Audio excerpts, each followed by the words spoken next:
ઉપલેટામાં આજથી 2 દિવસ માર્ક્સવાદી સામ્યવાદી પક્ષનું 24મા રાજ્ય અધિવેશનનું આયોજન।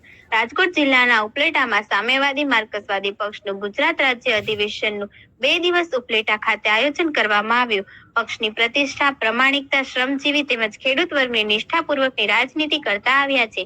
ગુજરાતમાં સામ્યવાદી પક્ષ આઝાદી પૂર્વેથી આજ સુધીના સમયના કાર્યકાળમાં પ્રથમ વખત રાજ્ય અધિવેશન ઉપલેટામાં યોજાયું। આ 24મા રાજ્ય અધિવેશન નિમિત્તે આમ જનતા સાથે સંવાદ થાય, આમ જનતા ભાગ લઈ શકે તે માટે દાસાપંથી વાડી ખાતે એક સેમિનારનું આયોજન કરવામાં આવ્યું। આ સેમિનારના મુખ્ય વક્તાઓ તરીકે દેશના સૌથી મોટા ખેડૂત સંગઠન AIKS અખિલ ભારતીય કિસાન સભાના રાષ્ટ્રીય અધ્યક્ષ બિરાદર ડોક્ટર અશોક ધવલેજી તથા મૂળ કેરળના અને CPI કેન્દ્રીય પક્ષના મંત્રીમંડળમાં કાર્યરત એવા કોમરેડ મુરલીધરન વગેરે બિરદારો માર્ગદર્શન આપશે।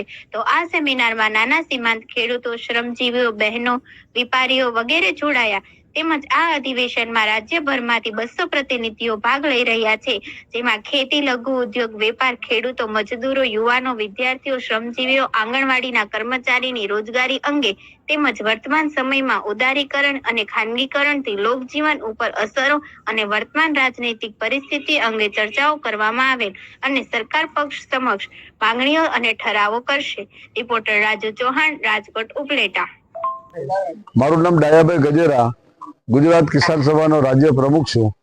આજે ઉપલેટા ખાતે CPMના અધિવેશન પ્રસંગે ખેડૂતોની સમસ્યાઓ પર એક સેમિનાર રાખવામાં આવ્યો હતો।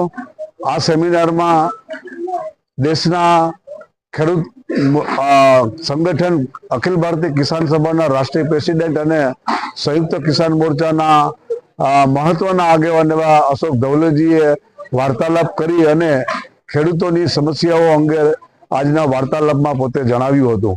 ખાસ કરીને ખેડૂતોનો આજનો મુખ્ય સવાલ જો કોઈ હોય તો એ ભાવનો સવાલ છે, MSPનો સવાલ છે, ખેડૂતોના કર્જા નાબૂદીનો સવાલ છે, ખેડૂતોના પાક વીમાનો સવાલ છે, ખેડૂતોને અને ખેતમજૂરોને પેન્શનનો સવાલ છે। આ આજની મુખ્ય માંગણી છે અને આજે પણ સંયુક્ત કિસાન મોરચાના નેતૃત્વમાં દિલ્હીની બોર્ડર ઉપર આંદોલન ચાલે છે। જે કાયદા નરેન્દ્ર મોદીજીની સરકારે કર્યા હતા એ કાયદા પાછા ખેંચવા 13 મહિના જે આંદોલન ચાલ્યું હતું એ આંદોલનને કારણે કાયદા પાછા ખેંચ્યા અને સરકાર ફરી પાછા એ જ કોર્પોરેટ જગત માટેના ફરી કૃષિ વિપણન નીતિ કરી અને એક નવી નીતિ દાખલ કરવા જઈ રહી છે, જે જુદે રસ્તેથી ફરી પાછા કોર્પોરેટના ખાસ કરીને કોર્પોરેટની સહાય અથવા કોર્પોરેટની નીતિઓ માટેના કાયદા ફરી બનવા જઈ રહી છે। ત્યારે આવનારા સમયમાં ખેડૂતોના બહુ મોટા પાયાના આંદોલન થવાના છે, એ હકીકત છે, કારણ કે આજે કૃષિ અને ખેડૂત મહાન સંકટમાં છે।